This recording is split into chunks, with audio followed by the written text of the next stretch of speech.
Olá, pessoal. Nesse vídeo, nós vamos discutir algo diferente do que nós discutimos em outros vídeos sobre morte e animais não humanos, né? Até então, nós discutimos questões relacionadas ao dano da morte e à magnitude do dano da morte. E aqui nós vamos discutir questões relacionadas ao ato de matar e ao ato de salvar vidas, né? Então, aqui são as implicações éticas da discussão sobre a magnitude do dano da morte e vamos investigar também se poderiam haver razões relacionadas à moralidade de matar ou de salvar vidas que não tem a ver com a magnitude do dano da morte. Tá? Então, a gente vai discutir principalmente essa questão aqui. Status moral diferenciado, dano da morte e erro em matar, mas também, por tabela aí, o erro em não salvar vidas. Tá? Então, vamos ver como isso tudo também se relaciona, né, a questões sobre matar e salvar vidas de animais não humanos. Então, primeiro vamos começar sobre qual é a relação entre dano da morte e erro em matar. Vamos comparar duas alegações. Tá? A primeira diz o seguinte, que existem razões mais fortes contra matar e para salvar vidas de humanos, porque eles são alegadamente mais prejudicados com a morte do que são os animais não humanos. Não vamos discutir agora se essas alegações aqui são plausíveis ou não. Tá? Só vamos considerar essas alegações para a gente ver a diferença entre elas. Agora, compare com essa segunda alegação. Existem razões mais fortes contra matar e para salvar vidas de humanos, mesmo se os humanos forem menos prejudicados com a morte do que são os animais não humanos. Então, vejam que a primeira alegação determina a força das razões contra matar com base na magnitude do dano da morte, mas a segunda não. A segunda é diferente. Em outros vídeos que a gente viu nessa série, a gente discutiu basicamente a primeira alegação. A gente viu que tem muitos argumentos ali para, na verdade, pensar o contrário, né? Que não dá de deduzir que porque alguém é um membro da espécie humana, que necessariamente ele é mais prejudicado com a morte do que membros de outras espécies. Mas, nesse vídeo, a gente vai discutir basicamente alegações do segundo tipo. Alegações que dizem que mesmo quando os humanos são menos prejudicados com a morte, ainda assim as razões contra matar humanos e para salvar vidas de humanos são mais fortes. Será que são plausíveis essas alegações? Vamos discutir isso aí. Então, para a gente entender bem essa discussão, a gente precisa entender essa diferença entre razões diretas e razões indiretas contra matar e para salvar vidas. Vamos ver. Em relação às razões contra matar e para salvar vidas, existem, então, razões de dois tipos, diretas e indiretas. As diretas são todas aquelas razões que são relacionadas ao indivíduo que morreria. E as indiretas são relacionadas ao impacto que a morte desse alguém teria em outros indivíduos. Um exemplo de razão direta seria o prejuízo que o indivíduo teria se morresse. Né? Olha, se alguém é prejudicado, não sei porque foi privado aí de anos de vida, por exemplo. Agora, um exemplo de razão indireta, por exemplo, seria a falta que os outros indivíduos sentiriam dele, a saudade que sentiriam, por exemplo, ou a possibilidade desse indivíduo beneficiar outros indivíduos se ele continuasse vivo. Isso aí seriam todos os exemplos de razões indiretas. Agora, existe um debate sobre as razões diretas. Se as razões diretas deveriam ser determinadas unicamente com base na magnitude do dano da morte, ou se deveriam ser inseridos outros fatores que não têm a ver com a magnitude e têm a ver com o status moral. Vamos ver como é que é isso. Tá? Então, no debate sobre a força das razões contra matar e para salvar vidas, tem toda uma discussão sobre se deveriam ser levadas em conta apenas as razões diretas ou se deveriam ser levadas em conta também as razões indiretas e, em caso positivo, se a gente tiver que levar em conta também as indiretas, se essas razões indiretas deveriam ter ou não o mesmo peso que as razões diretas. Mas, nesse vídeo, né, no caso ali botei nesse texto porque tem um texto equivalente, né, a gente não vai entrar nessas discussões, tá? Sobre razões indiretas. Em vez disso, a gente vai abordar somente a discussão sobre de quais fatores deve depender a força das razões diretas, apenas as razões diretas contra matar e para salvar vidas. Lembrando, as razões diretas dizem respeito ao indivíduo que morreria e não ao modo como a morte dele afetaria outros indivíduos.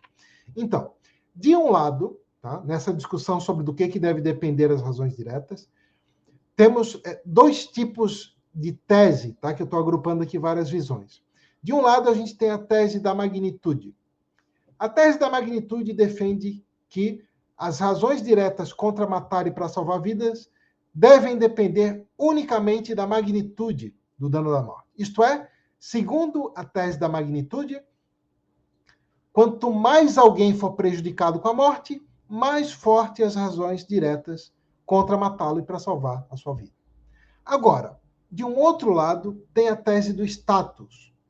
A tese do status ela é diferente. Ela defende que a gente pode ter razões diretas mais fortes contra matar e para salvar a vida de alguém, mesmo que esse alguém seja menos prejudicado com a morte, caso esse alguém possuir um status moral especial. Será que isso é plausível? Será que não é? É isso que a gente vai discutir, essa ideia de status moral especial. Então, antes da gente discutir isso, a gente vai ver algumas implicações dessas duas teses. A tese da magnitude, TM, né? E a tese do status, TS. Então, vamos ver as razões diretas contra matar como dependentes da magnitude do dano da morte, que é a primeira lá, a tese da magnitude, a TM. Segundo a TM, que é a tese da magnitude, dados dois indivíduos, o A e o B, nós temos razões diretas mais fortes contra matar e para salvar a vida daquele que for mais prejudicado com a morte, seja lá quem for. Seja lá se for qual raça ele pertence, qual gênero, qual espécie, se é humano, se é não humano, seja lá quem for, a gente tem que salvar, dar prioridade a salvar e a impedir de ser morto aquele que seria mais prejudicado com a morte.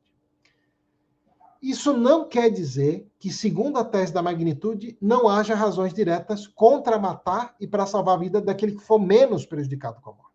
Na verdade, segundo a tese da magnitude, essas razões também podem ser muitíssimo fortes. Tá? Isso depende do quanto aquele indivíduo seria prejudicado com a morte.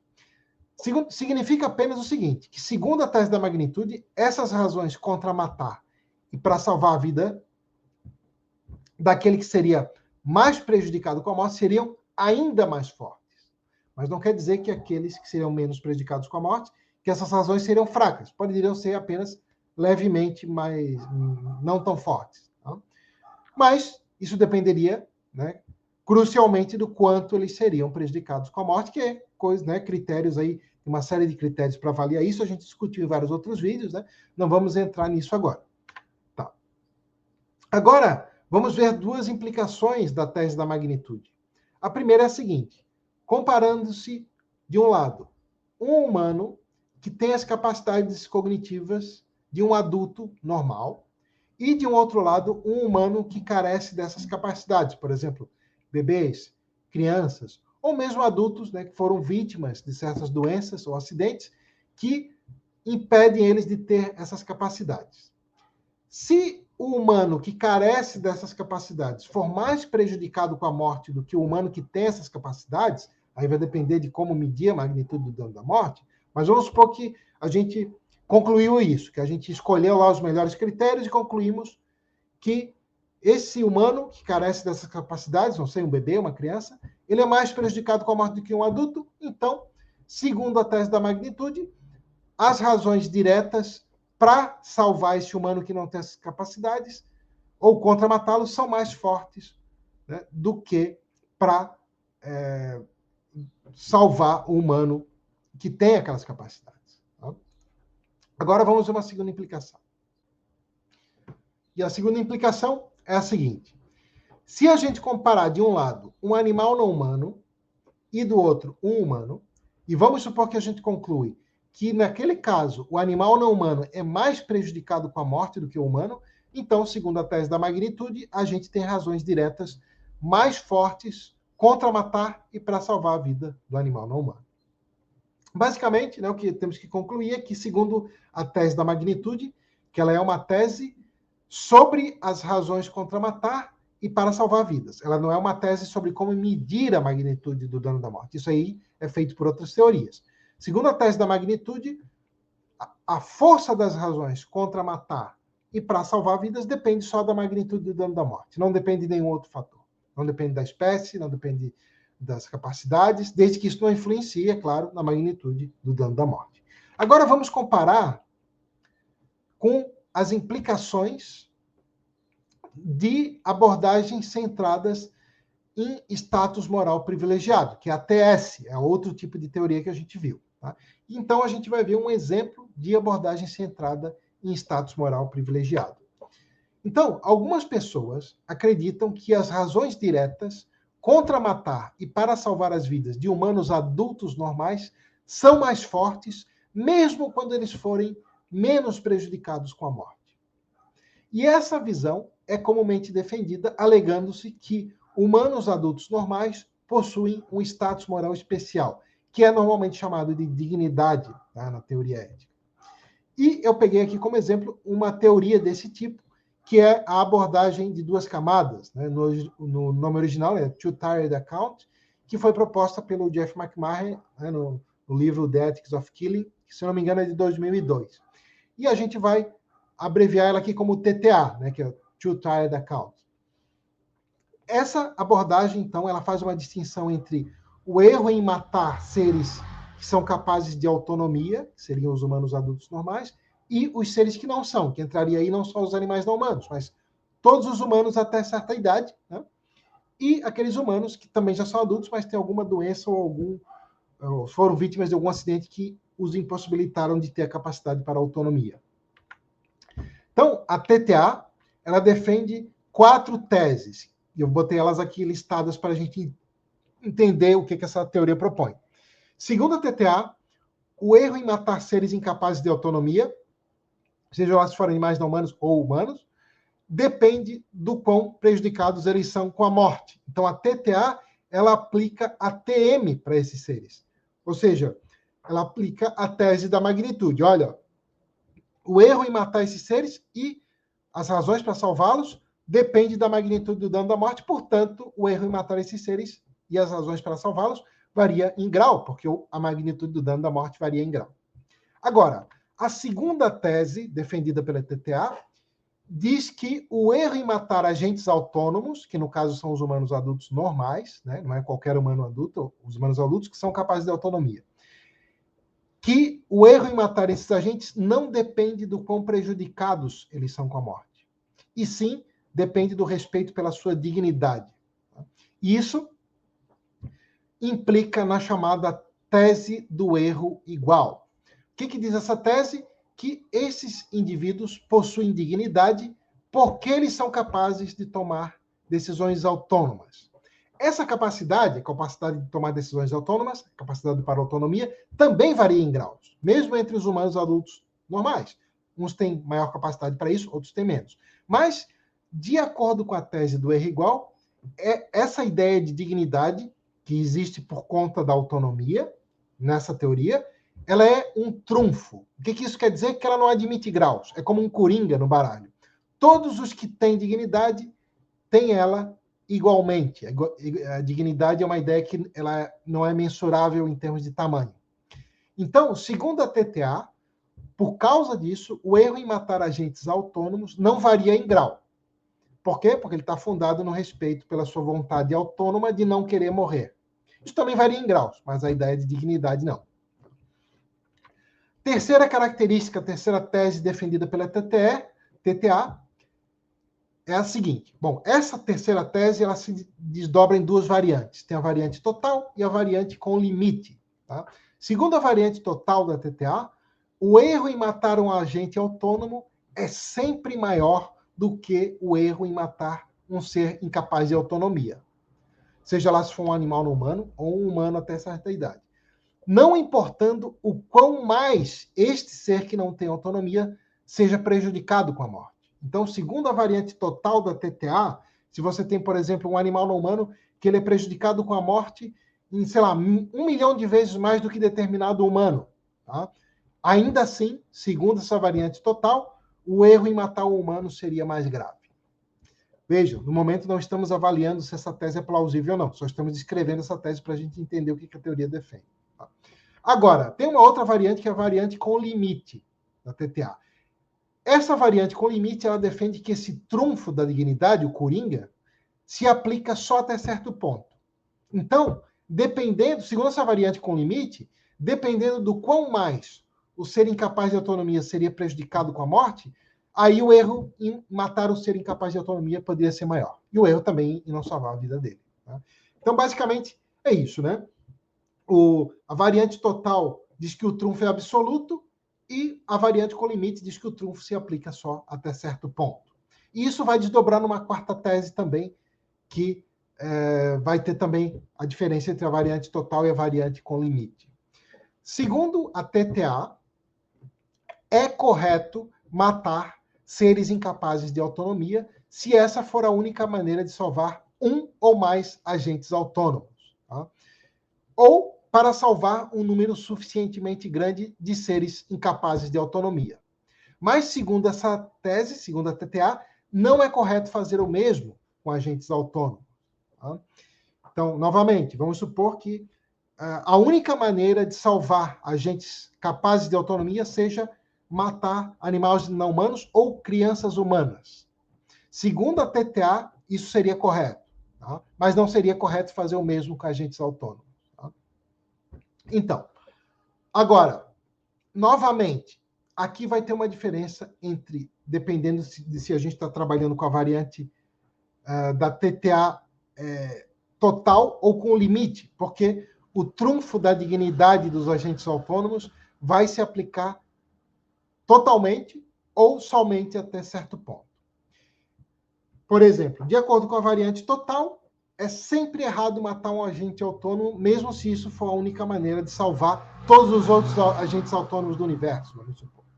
Agora, de acordo com a variante com limite, haveria um número tal, a partir do qual a possibilidade de salvar muitos outros indivíduos, seja lá se forem agentes autônomos ou agentes incapazes de autonomia, que tornaria correto matar agentes autônomos para salvá-los. Tá? Então, novamente, aqui nós temos, né, a diferença entre a variante total e a variante com limite. A variante total diz que o trunfo da dignidade é absoluto.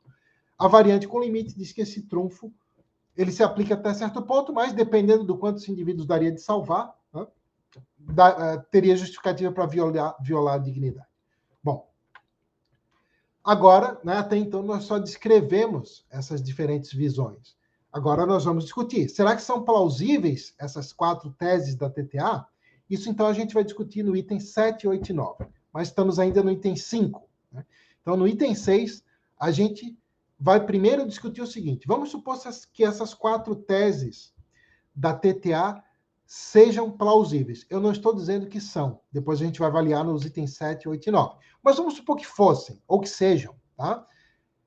Será que essas teses poderiam justificar a visão atual sobre os animais não humanos e justificar as práticas que afetam eles, por exemplo, a exploração animal, seja para consumo ou para experimentação, ou a negligência, né, no ato de não receberem ajuda quando precisam, quando vítimas de processos naturais, por exemplo? Então, a gente vai ver primeiro isso no item 6. Vamos lá. Será que a abordagem de 2 camadas, a TTA, justificaria a visão comum sobre os animais não humanos? Aparentemente parece que sim, mas na verdade não. Vamos ver por quê. Então, um equívoco comum é pensar que, se for mais errado matar ou deixar de salvar humanos ou agentes capazes de autonomia, né, os humanos adultos normais, então que não existe erro em matar ou deixar de salvar animais não humanos ou humanos incapazes de autonomia. Mas isso está bastante errado. Por quê?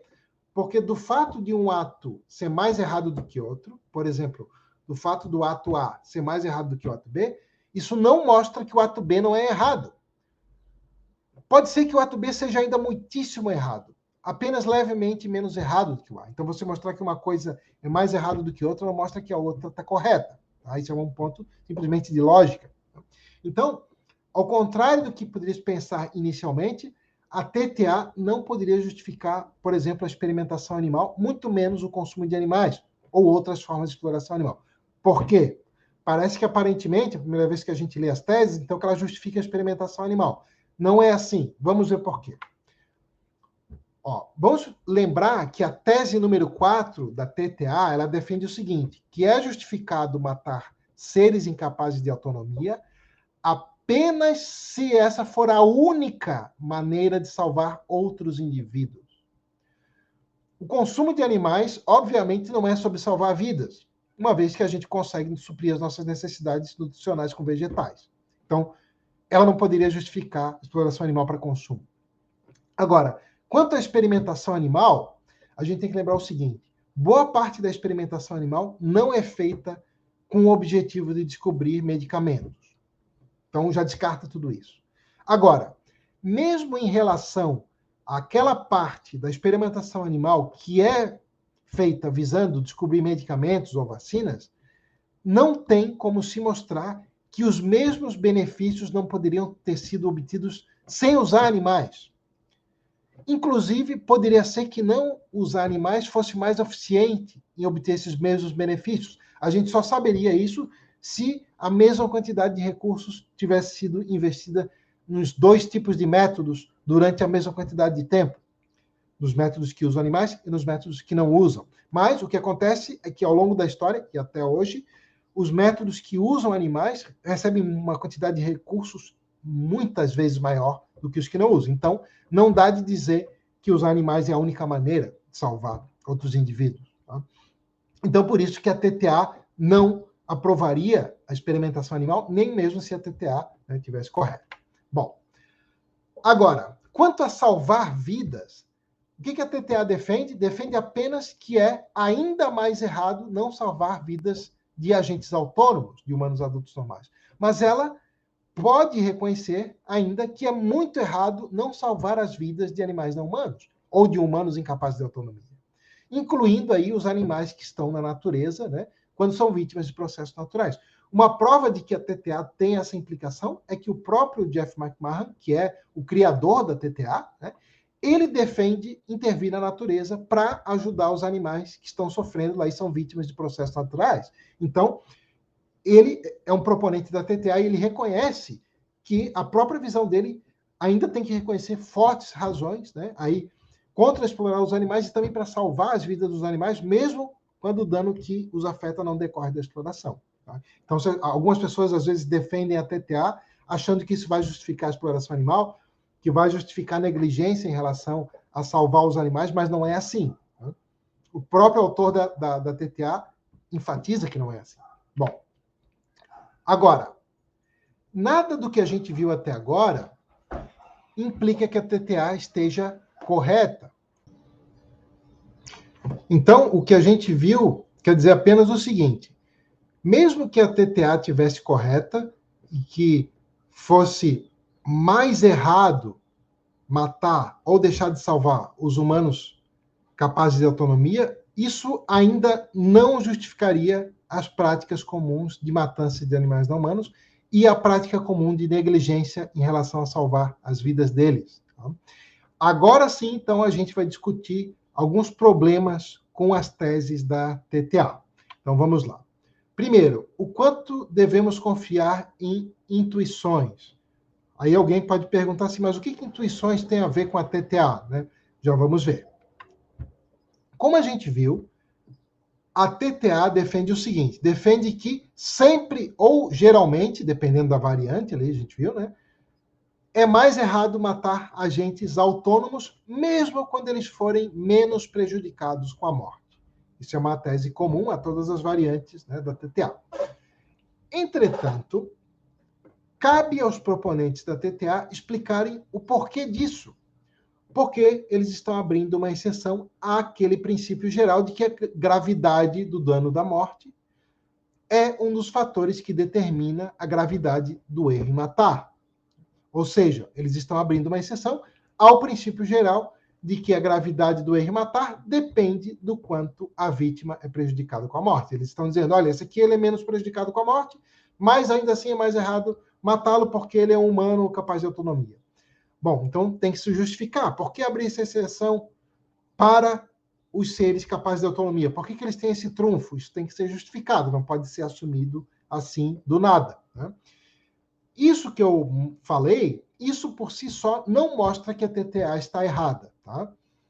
Mas mostra que o ônus da prova é de quem propõe a TTA, de justificar essa exceção que eles estão abrindo. Por quê? Bom, porque de um princípio geral, né, segue-se a sua aplicação universal. Se alguém vai abrir uma exceção, é que tem que justificar a exceção. Então, todo mundo, né, reconhece que o quão prejudicado ganha com a morte tem relação com o erro em matá-lo. Então, se alguém está abrindo uma exceção, esse princípio tem que tentar justificar. Bom, como que os proponentes da TTA tentam, então, justificar essa exceção?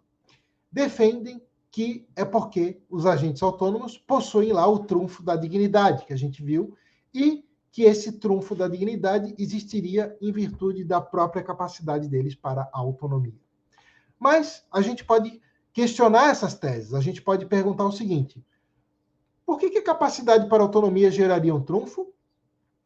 E por que escolher a capacidade para a autonomia para gerar esse trunfo? Por que não, digamos, a capacidade para a ciência ou qualquer outra capacidade? Por que raios a capacidade para a autonomia? E por que ela geraria um trunfo? Né? Isso tudo é simplesmente assumido de antemão na TTA, sem justificar. E aí temos um problema. A TTA ela é proposta porque alegadamente fundamentaria determinadas intuições. Tá? Então, por isso que a gente está discutindo pelas intuições agora. Quais são as intuições que ela visa fundamentar? Primeiro, que o erro em matar animais não humanos e em matar humanos incapazes de autonomia varia em grau, mas que o erro em matar humanos adultos normais não varia em grau. A segunda intuição é de que o erro em matar agentes autônomos é maior do que o erro em matar seres incapazes de autonomia, seja lá se for seres incapazes de autonomia, for animais não humanos ou humanos, como crianças até certa idade, por exemplo. E a terceira intuição é de que é correto matar seres incapazes de autonomia em circunstâncias onde matar agentes autônomos não seria correto. Por exemplo, matar um para salvar vários.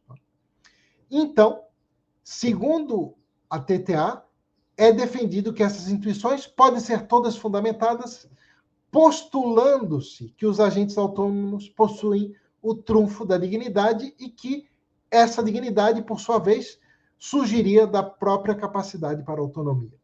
Então, nós podemos já ver aí um primeiro tipo de problema com apelo a intuições, e aqui intuições é usada no seguinte sentido: são aquelas respostas intuitivas, instintivas, iniciais que a gente tem a uma questão.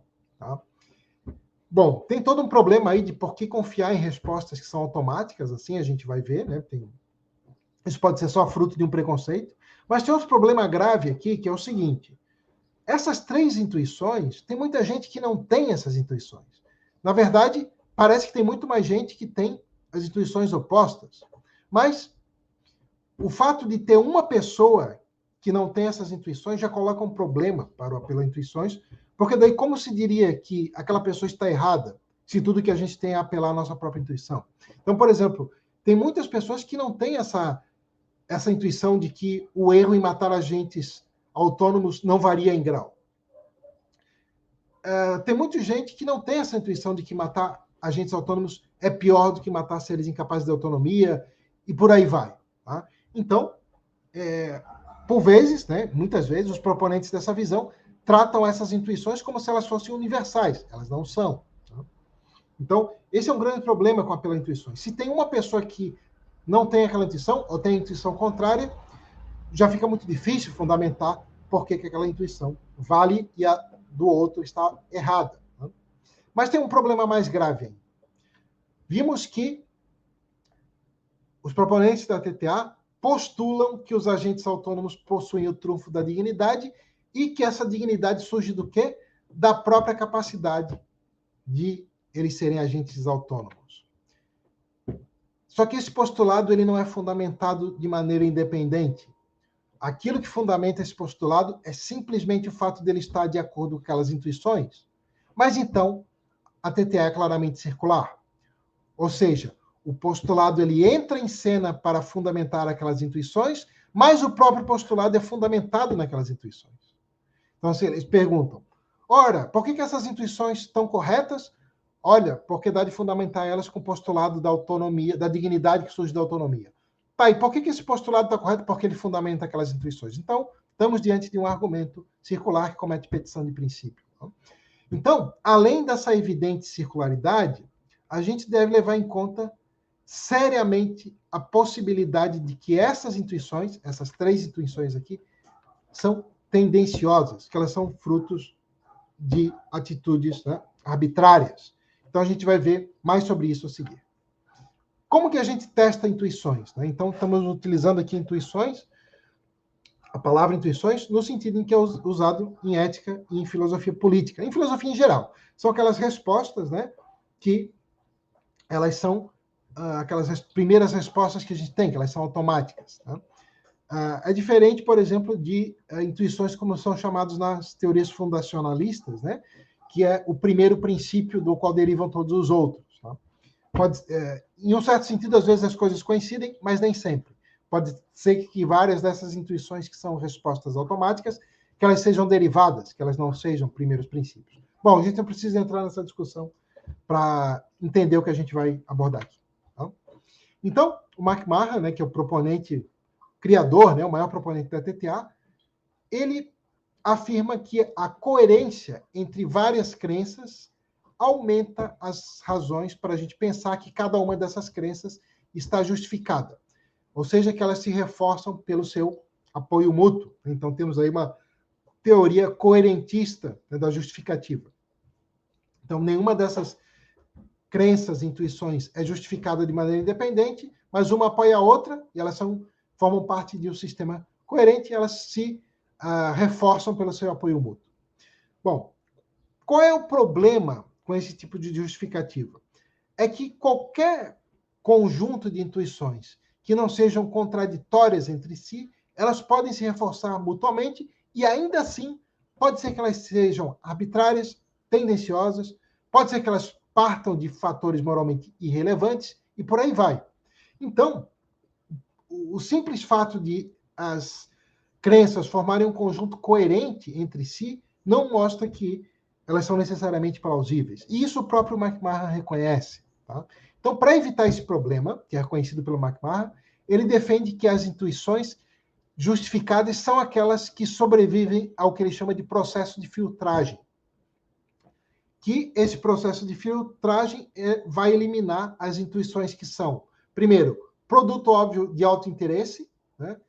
O cara é, sei lá, é egoísta, ele quer dar uma disfarçada, ele diz que tem uma intuição lá, mas lá não é, no fundo ele quer abrir exceção para ele mesmo se dar bem, ferrando com os outros, né? Então, primeiro, o objetivo desse teste é filtrar as intuições que são produto óbvio do alto interesse. Segundo, que são intuições que partem de bases metafísicas implausíveis. Isso é muito mais difícil de testar, né? Porque tem muitas correntes, né, sobre questões metafísicas e está longe de se chegar a um consenso sobre quais são mais plausíveis, se algum dia vai chegar.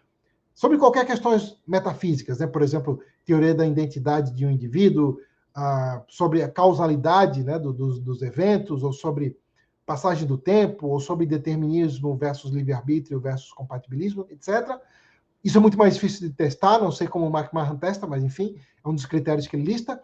E terceiro, filtrar aquelas intuições que são baseadas em erros factuais. Bom, erros factuais é um pouco mais fácil, né? Por exemplo, se alguém diz que, sei lá, Florianópolis não fica em Santa Catarina, é muito fácil de ver que isso é errado, né? Porque Florianópolis é a capital de Santa Catarina. Por aí vai.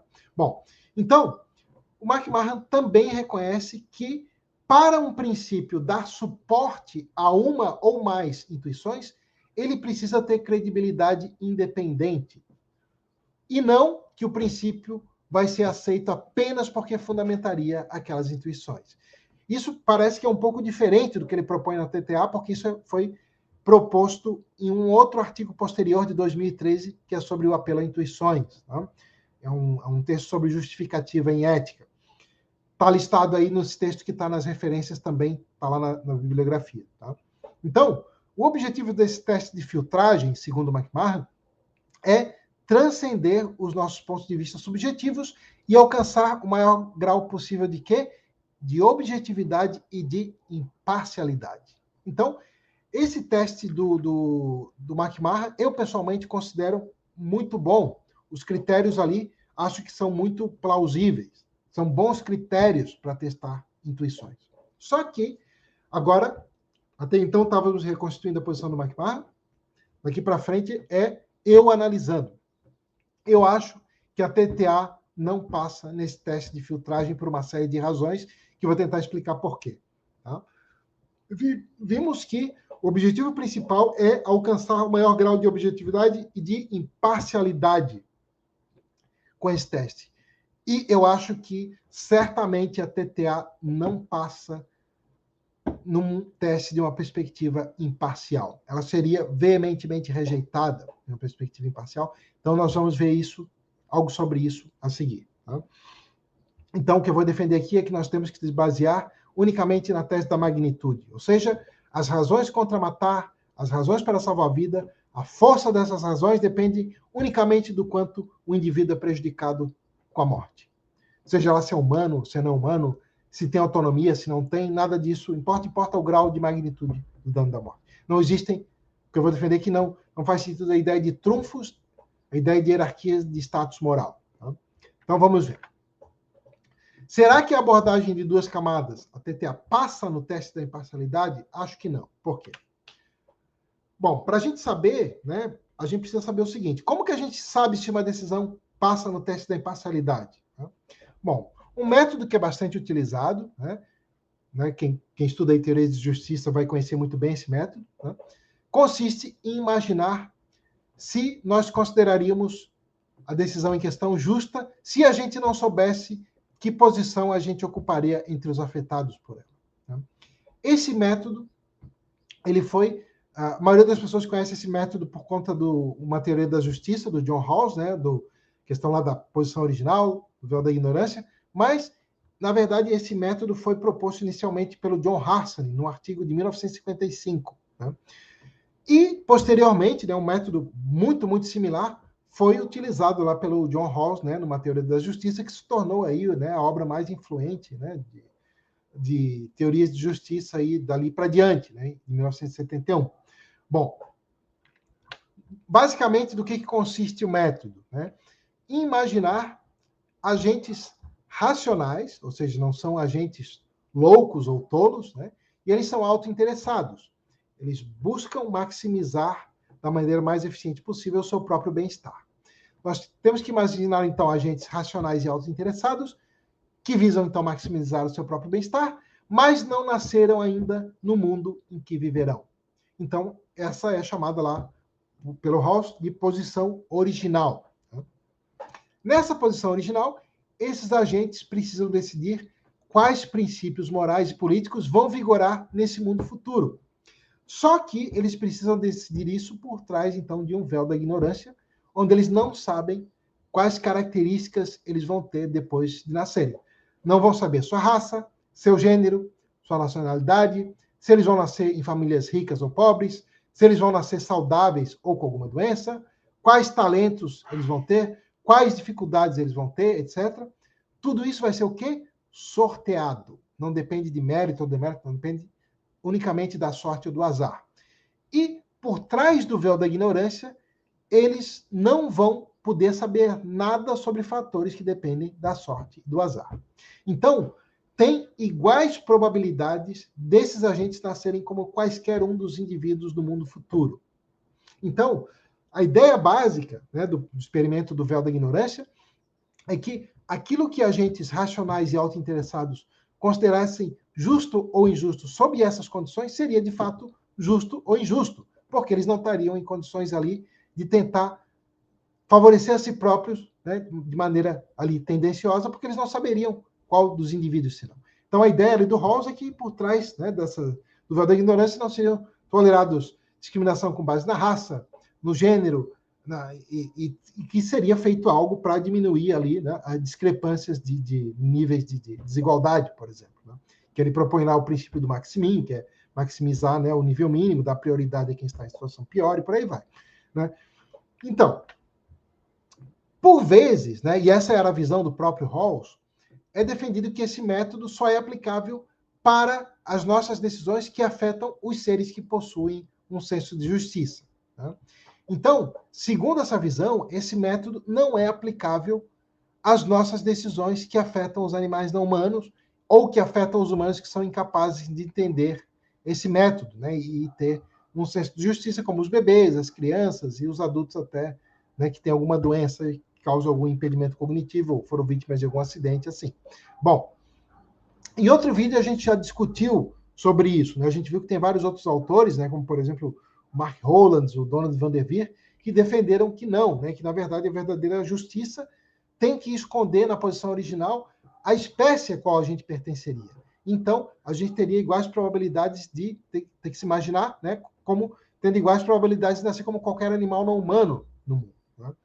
Não vou entrar nessa discussão agora de novo, a gente então, como a gente já discutiu isso em outros vídeos, né, a gente vai assumir então que a gente poderia, na posição original, a gente não poderia saber a qual espécie a gente pertenceria e não poderíamos também saber se a gente nasceria como agentes autônomos ou como incapazes de autonomia, e isso seria, então, né, a verdadeira imparcialidade. Né?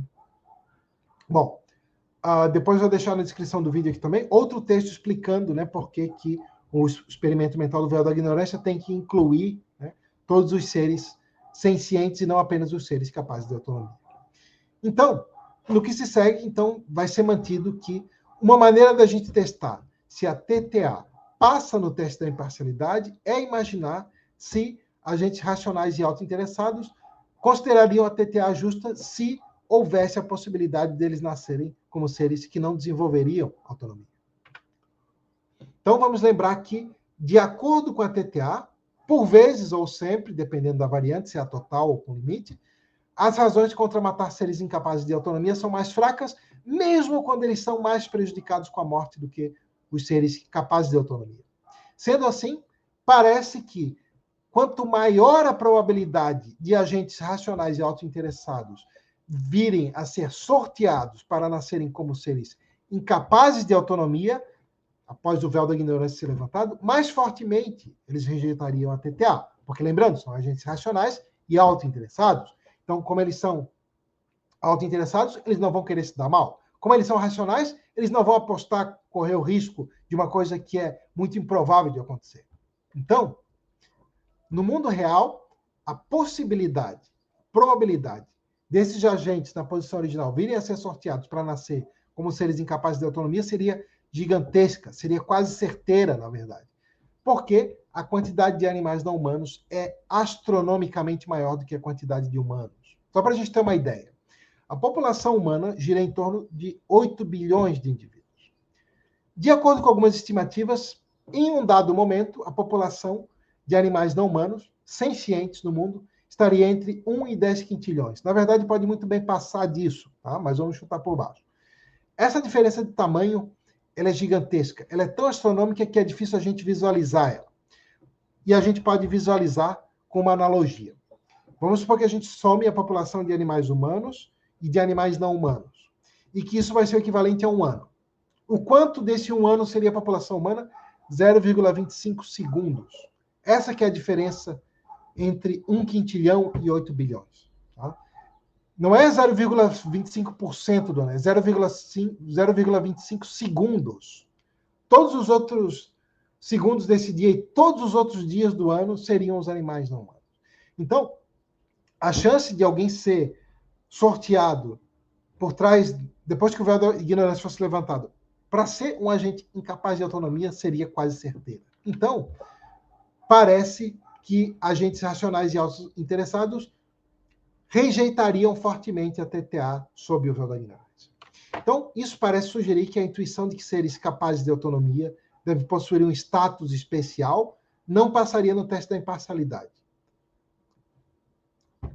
Tá. Além disso, parece que ela está fundada, primeiro, em autointeresse. Estamos aqui passando os critérios lá do McMahon de filtragem.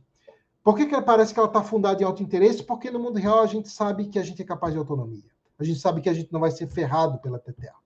2, parece que ela está fundada numa crença, essa que eu acabei de dizer, que nós mesmos não poderíamos ser desfavorecidos por essa intuição.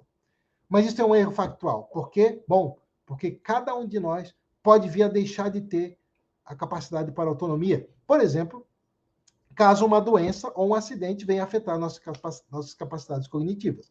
Então, se essa essas intuições na base da TTA não passam no teste da imparcialidade, estão fundadas em auto-interesse e estão fundadas em erro factual, e se a gente deve, então, buscar imparcialidade, rejeitar intuições que são resultado de auto-interesse e de erros factuais, como o próprio McMahon propõe, parece que, então, existem boas razões para a gente rejeitar a intuição de que seres capazes de autonomia deveriam ter um status especial. Na verdade, parece que a gente deve rejeitar completamente essa ideia de status especial. Parece que, de uma posição imparcial, a gente defenderia, então, que todos os seres sencientes devem ter o mesmo status moral, e, então, isso chegaria no princípio da igual consideração, que a gente deveria se basear apenas na magnitude do dano, e não em saber se o agente ali é capaz ou incapaz de autonomia, se é humano ou se é não humano, a menos que isso viesse a influenciar na magnitude do dano. Mas muitas vezes, né, esse pode ser o caso, mas pode ocorrer o oposto. Então, o que importa diretamente seria a magnitude do dano. Então, se o que foi argumentado aqui estiver correto, pode ser que não esteja, mas até então, né, oferecemos aí os argumentos para mostrar que parece que sim, parece que não tem como justificar a ideia de que determinados indivíduos deveriam ter um status moral privilegiado. Se é assim, então a força das razões diretas contra matar e para salvar as vidas deve ser determinadas unicamente a partir da magnitude do dano da morte. Como vimos em outros vídeos, parece então que isso nos dá razões ainda mais fortes para a gente se opor à exploração animal e para defender que os animais não humanos devem ser ajudados quando vítimas de processos naturais, por razões derivadas do dano da morte, mas também, é claro, por razões derivadas do sofrimento. Mas mesmo que não houvesse sofrimento, teria aí a magnitude do dano da morte. Né?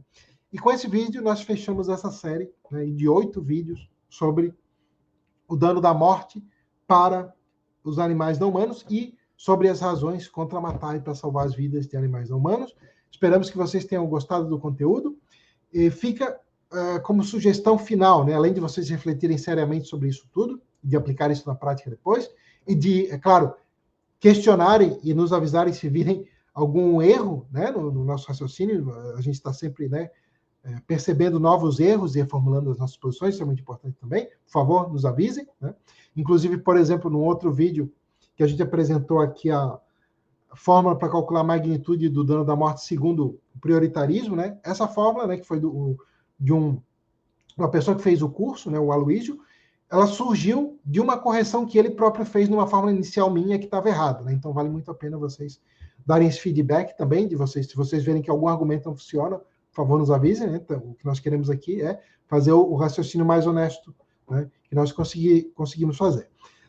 Outra sugestão é o seguinte: por favor, leiam os textos equivalentes a cada vídeo pelo seguinte. Nesses assuntos, em filosofia em geral, mas principalmente nesses, ler é muito mais fácil de entender do que assistindo um vídeo. Vocês precisam ver como é muito mais rápido de assimilar e muito mais fácil de entender. Alguém falando em vídeo é muito fácil de alguém entender de maneira equivocada. Esses raciocínios, né, são um pouco complexos. No texto você pode voltar muitas vezes, né, olhar para o argumento montado em forma de premissas e conclusão. Então essa é a sugestão. Bom, e fica aí novamente, então, né, a sugestão para refletirem sobre essa questão que é tão urgente, né, afeta uma quantidade gigantesca de vítimas. Pouca gente está falando sobre isso, é um problema altamente negligenciado, né, que é a situação dos animais explorados e dos que estão na natureza também. Esperamos que esse curso tenha oferecido boas reflexões para vocês e nos vemos por aí. Um abraço, até mais.